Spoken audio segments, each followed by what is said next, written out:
depois de uma refeição dessa. Mas eu quero agradecer ao convite do pastor Oséias, né?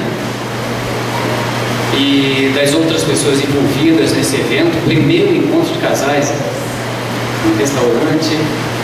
Eu já estou meio acostumado a falar em restaurante, não é a primeira, segunda vez não, mas graças a Deus, Deus tem sido fiel. Queridos, antes de entrarmos nessa palavra que é sobre relacionamento conjugal, está dando para todos ouvir? Quem não está ouvindo direito, levanta a mão. Não está? Está ouvindo? Tá. Então, antes de começarmos a falar, daqui a pouco eu aumento mais a voz um pouquinho. Eu quero agradecer o convite, claro, e parabenizar vocês, porque isso, como foi dito aqui, hoje em dia nós precisamos rever os nossos conceitos de casamento, abrir o vídeo com uma palavra bem colocada mesmo, porque isso tem sido parte de uma história passada, até mesmo para muitos cristãos. Mas antes de falar, para dar mais segurança um pouquinho a vocês, nós trabalhamos, eu e a minha esposa, a Silmara, aquela mulher bonita ali, nós trabalhamos aproximadamente 18, 19 anos só com casais e família. Nós já realizamos muitos encontros, nós começamos assim, em hotéis e tantos outros lugares, restaurantes. Aí Deus foi mudando o nosso rumo. Hoje nós temos um curso que nós aplicamos na sede, Oficina do Casamento, onde nós falamos sobre relacionamento e tem vários assuntos, finanças, criação de filhos. São 9 lições por enquanto. E eu gostaria de agradecer porque vocês confiaram em nós, ou o pastor Sávio, né? Pastor Sávio, não sei se foi ele que indicou, acredito que sim, mas eu quero agradecer a confiança de vocês e dizer que Deus tem algo para falar à nossa vida. Eu quero ficar bem à vontade, os irmãos não se preocupem, não me critiquem depois, o irmão falou uma besteira ali, eu não vou falar nenhum palavrão. Quando a irmã falou, olha, escolhe um tema, não tem um tema, escolhe um, fala aí sobre relacionamento. Eu falei para a Silmara, eu vou aproveitar, porque eu já falei para o pastor Sá, pastor, reúne minha igreja, eu quero falar sobre sexo. O pastor, não, agora não, dentro da igreja por enquanto não, espera um pouquinho, mas não vou falar sobre isso não, podem ficar tranquilos, tá? Quem quiser que fale, levanta a mão, aí eu volto outra vez e falo sobre isso. É uma área bem grande, eu adoro falar sobre isso, tá? Como se dizem aí, talvez eu não faça tanto como eu falo, mas eu falo bastante sobre isso. Mas o que nós vamos falar hoje se encontra em Gênesis 2:18, só para nós darmos início a essa palavra.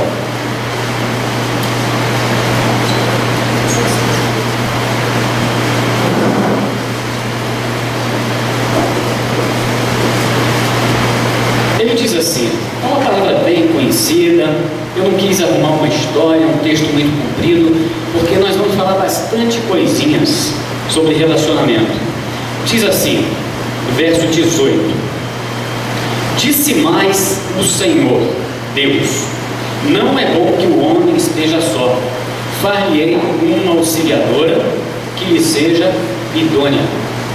Só isso é o bastante para nós começarmos uma discussão aqui. Se eu quero se tornar essa palestra uma coisa bem à vontade, os irmãos que quiserem fazer alguma pergunta, podem levantar suas mãos, eu acredito que ninguém vai fazer, principalmente os homens. Os homens hoje, não por ser crente, mas são muito orgulhosos, né? Acham que sabe tudo. Eu também era assim, até minha esposa me arrastar para o encontro de casais aí, e hoje estou aqui falando para casais. É assim que acontece, não vou, não quero, vamos meu amor, aí faz aquela chantagem, né? Quando chegar a gente conversa, aí então vou, e a gente foi. E hoje nós estamos aqui felizes e contentes, né? Mas o texto aqui ele fala, querido, ele fala sobre a formação da mulher, um texto sobre Adão. E nós vamos agradecer esse texto, colocar aí nas mãos de Deus para que Ele dirija essa palavra conforme o querer e o efetuar dele nas nossas vidas. Feche teus olhos. Querido e santo Deus, em nome de Jesus, nos colocamos agora à sua disposição, Pai, para que o Senhor nos use da maneira que o Senhor quiser. Não fale, Senhor, aquilo que nós queremos ouvir, porque é muito pouco. Nós queremos ouvir aquilo que o Senhor tem para a nossa vida, que nós ainda não conhecemos ou negligenciamos. Fala conosco agora, meu Deus, em nome de Jesus. Amém. Muito bem, queridos. A Bíblia que ela começa falando de Gênesis, fala sobre Adão.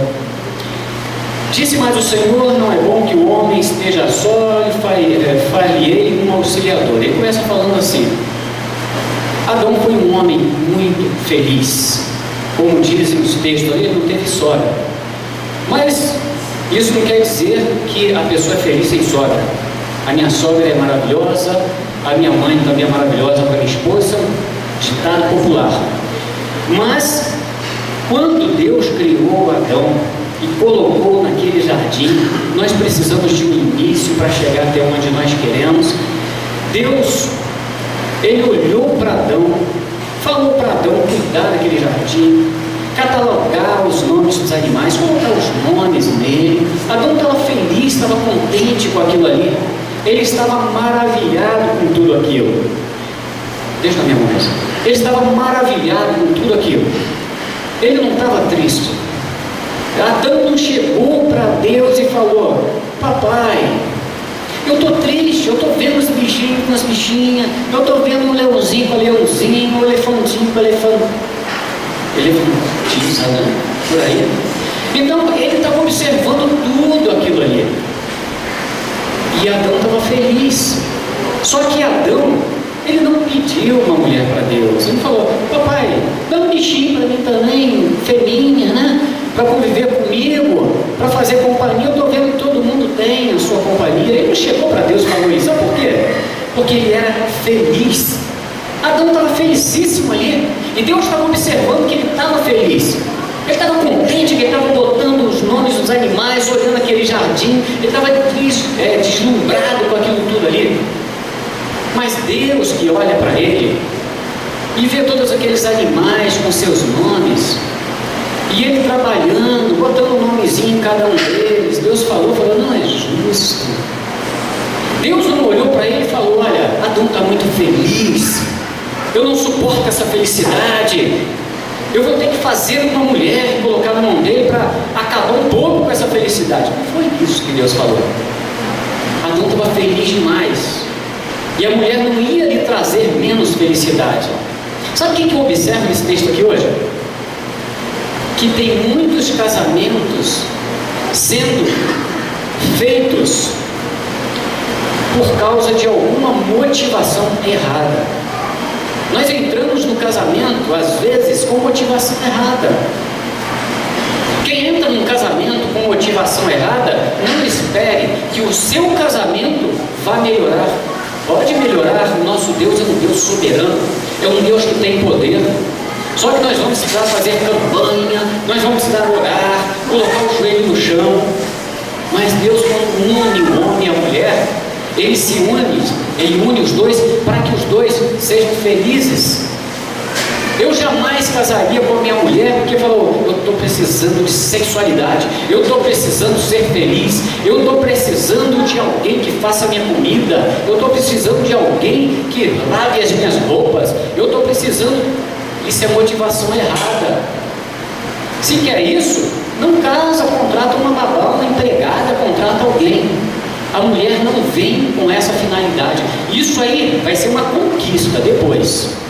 Mas a princípio, quando Deus coloca uma mulher na frente, daqui a pouco fala do homem, ele coloca uma mulher à disposição do homem, é para que o homem, como diz a palavra de Deus, possa edificar a vida dessa mulher, construir na vida dessa mulher qualidades. Porque nós viemos do nosso lar, a gente vem do nosso lar quando os nossos pais nos criam, a gente não chega no casamento perfeito. Coitadinha da minha mãe, falou: vou criar esse menino para quando ele crescer, ele fazer a mulher dele feliz. Ela não vai conseguir isso. É claro que ela pode me ensinar preceitos bíblicos, né?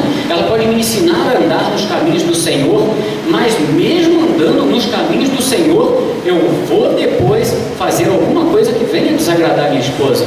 Coitado do sacerdote Eli, ele padeceu, o Senhor Deus castigou ele, porque ele não soube criar seus filhos. Davi sofreu com seus filhos, e muitos outros da Bíblia sofreram, porque não eram perfeitos. E por que Deus permite que a gente possa estar aqui hoje aprendendo tantas coisas aqui? Porque Ele é soberano, Ele é misericordioso, e a palavra dEle é um manual de vida para o nosso casamento, para a criação de filhos e tantas outras coisas mais. Aí eu me pergunto, mas meu irmão, eu casei, mas eu era um camarada tão bom, pelo menos minha mãe falava. Minha mãe também falava que eu era bom, mas eu tive um monte de problema quando casei com essa mulher. Sabe por quê? Casamento, ele não traz felicidade, não. Sabe onde você conquista a felicidade? Com Deus. Aqui foi dito no começo, é só Deus que dá felicidade para nós. Se você não tiver na presença dEle, se você não tiver Ele morando através do Espírito Santo em você, não adianta, queridos. Você vai ter um casamento fachada, todo mundo vai olhar para você, pode dizer, ó, ele não tem Deus, mas olha como eles vivem bem, tudo fachada, é impossível isso. Agora, se você tiver Deus, você vai ter um monte de problema no casamento, só que você vai ter estrutura para enfrentar esses problemas no casamento. Aí está a diferença. Tem um ditado aí que o menino chegou para o pai dele e falou assim, papai, quanto custa para se casar? O pai dele falou, não sei, meu filho, porque eu estou pagando até hoje. É uma verdade para muitos é uma verdade. Está pagando um preço alto até hoje para se casar, por causa do casamento. Agora, essa união de imperfeição, como diz lá em 2 Coríntios 16, 9, fala assim, que Deus ele abre uma porta grande e oportuna, mas essa porta ela vem com o quê? Vem com adversário, vem com problema. O casamento ele é uma porta que Deus abre, graças a Deus. Deus abriu uma porta para mim, Deus abriu uma porta para minha esposa, mas ela vem cheia de problema, e esses problemas nós temos que ter estrutura para enfrentá-lo. Agora, muitas das vezes nós somos tão inocentes, tão incapazes, tão pequeninos. Por quê? Porque nós não temos a força que o Senhor nos dá através da Tua Palavra e negligenciamos muitas coisas que Ele, através da Palavra, nos diz para que a gente seja feliz. A gente não procura. A Bíblia diz que nós erramos porque desconhecemos a Palavra. Quantas pessoas hoje estão se separando? Quantas pessoas hoje estão batendo na mulher, a mulher até batendo no seu marido também, porque tem isso hoje em dia? Quantos filhos estão saindo de suas casas dizendo, não aguento mais esse pai e essa mãe? Isso está acontecendo, nesse momento que a gente está falando aqui, tem muitas coisas desse tipo acontecendo. Quantos divórcios? Eles estão facilitando até os divórcios. Você pode casar hoje, se quiser, amanhã você pode estar separado da sua mulher. Está assim. Estão se casando por contrato, fazendo test drive, vendo se é bom, se não é. Por quê? Porque não estão seguindo a ordem de Deus. Deus, quando coloca uma árvore lá no jardim, Ele diz assim para Adão e para Eva, olha, vocês podem desfrutar de tudo isso aqui. Tinha tudo para desfrutar, mas a única coisa que não podia, Ele foi lá e mexeu, comeu do fruto da árvore do conhecimento do bem e do mal. E ali começou toda a nossa história. E é assim que nós vivemos.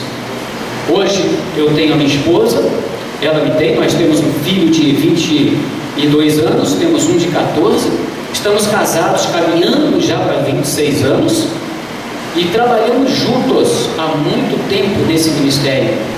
Nós trabalhamos de aconselhamento, damos palestras, damos cursos e a gente vê muita coisa. Muitos adultérios, não estou falando aí fora não, aí fora é normal, mas adultérios dentro do nosso contexto. Então quando a gente olha esse texto e vê, disse mais o Senhor, não é bom que o homem esteja só, far-lhe uma auxiliadora que lhe seja idônea. Essa idoneidade que ele fala aqui é o que? É capacidade, aptidão, uma mulher apta, para que possa unir com você e fazer a diferença. Deus é tão maravilhoso que Ele une duas pessoas diferentes. Deus, quando fez o homem, Ele fez dentro de um contexto de criação. Depois Ele fez a mulher. Dizem que fez a mulher aprimorada, né? Porque o cérebro da mulher é menor do que o do homem. A mulher consegue pensar pelos dois lados do córtex da sua cabeça aqui, é o cérebro. Ela tem mais ligações entre um e outro. Ela consegue falar através dos dois córtex. O homem só consegue falar através do direito e do esquerdo. Então nós temos uma diferença enorme, enorme. Aí Deus, que é soberano e sábio, o que Ele faz? Eu vou pegar essa diferença e vou unir, porque esse homem está muito feliz. Eu vou botar esse negócio diferente do lado dele aqui para que ele possa ter um pouco de tristeza, padecer um pouco. Mas não foi para isso que Deus fez. Não foi para isso que Deus colocou a mulher. Se você não pode entender o projeto de Deus, você vai sofrer. Agora, se nós podemos entender o projeto de Deus, nós vamos ser mais que vencedores. Sabe por quê? Porque essa mulher, assim como esse homem, cada um de vocês, casais, foram colocados com um propósito. Deus não faz nada sem propósitos. Essa mulher totalmente diferente do teu lado, foi colocada do teu lado para que possa aprimorar a sua vida. Os seus pais fizeram um bom trabalho, só que eles não terminaram esse trabalho. Nem Deus terminou o trabalho de sua vida. Ele está continuando no curso. Às vezes tem pessoas que tem quase 60 anos, 60 e poucos anos, com 6 filhos, 7 filhos, e sai do curso falando assim: meu Deus, por que eu não fiz esse curso antes? Na aula de sexualidade fala: meu Deus, quanta coisa eu perdi, que eu não fiz. Então a gente vê que muitas pessoas não estão preparadas. Não é aprendendo na mídia, na revista Veja, na Playboy e tantas outras coisas que Deus não se agrada e trazer para dentro do nosso lar. Não é para trazer os conceitos de vícios sexuais para querer aplicar dentro do nosso conceito de casamento. A partir do momento que a gente tem um manual de vida, nós podemos fazer muitas coisas, mas tudo debaixo da aprovação de Deus. A partir do momento que tudo isso não venha envergonhar, não venha cair em decadência a moral e a índole desse casal. Então, quando a palavra de Deus aqui fala: far-lhe uma auxiliadora, auxiliadora é aquela que cerca o marido. A auxiliadora não é aquela que faz comida, não é aquela que lava roupa, não é isso não, queridos. O pastor, ele tem uma auxiliadora que vive com ele. Sabe o que essa auxiliadora faz, o pastor? É isso que a minha mulher faz. Eu chego em casa, falei: amor, o que aconteceu? Toda mulher de pastor, ela é termômetro. Eu duvido que um pastor chegue e fale: e aí, como é que foi? Foi para a honra e glória do Senhor, mas como é que foi? Amor, foi maravilhoso. Você só errou naquilo ali, você errou naquilo lá. Às vezes dá um pouquinho de raiva, né? Porque, poxa, não esperava isso. Mas ela é sincera, ela fala. Ela é auxiliadora, é aquela que cerca, é aquela que ajuda. A palavra auxiliadora no hebraico significa isso. A auxiliadora não é aquela mulher que vai para a esquina e mete bronca no teu marido, não. Que fala: aquele camarada é imprestável, aquele camarada não serve para nada, nem trocar um chuveiro ele presta, nem para consertar uma televisão ele presta, nem para levar um lixo para fora ele presta. Isso aí é palavra de maldição e não edifica. Esse casamento tem pouco tempo de vida. E é interessante que Adão, ele não pediu uma mulher, porque Adão já era feliz. Quando nós entramos no casamento, muitos aqui talvez já estejam casados há pouco tempo, alguns há muito tempo, alguns ainda vão se casar. Mas o casamento, você tem que entrar no casamento feliz, para que esse casamento ele venha a ser uma instituição conforme o querer e o efetuar de Deus. É uma estrada que você entra, é o começo de uma estrada. Só que essa estrada, ela vai ter paradas. Numa dessas paradas você vai chorar, Numa dessas paradas você vai sentir um desânimo, vai pensar em desistir, mas nunca fale isso para sua mulher. A pior coisa que um marido pode ouvir de uma mulher é: eu me arrependi de me casar com você. Graças a Deus, isso eu nunca ouvi. Nós passamos situações difíceis e vice-versa. Nós temos visto uma série de divórcios, uma série de esfriamentos em casamento por causa de palavras. A palavra dura suscita raiva, mas a palavra do sábio, ela edifica. Nós temos que ter sábio. Nós não podemos gritar com nossa mulher. Vocês não podem gritar com seus maridos. Nós temos que ter discrição, porque tem muitos casamentos que quando se casam, a mulher, só ela que fala, e às vezes só o homem que fala, só ele que fala. Não é um diálogo, é um monólogo. Daqui a pouco não é só ele que fala, os dois estão falando e ninguém está ouvindo. Quem está ouvindo é o vizinho, os gritos, os xingos. Então acontece isso. Mas quando nós falamos de casamento, nós lembramos de semeadura. A palavra de Deus diz assim: de Deus não se zomba, aquilo que o homem semear também ceifará.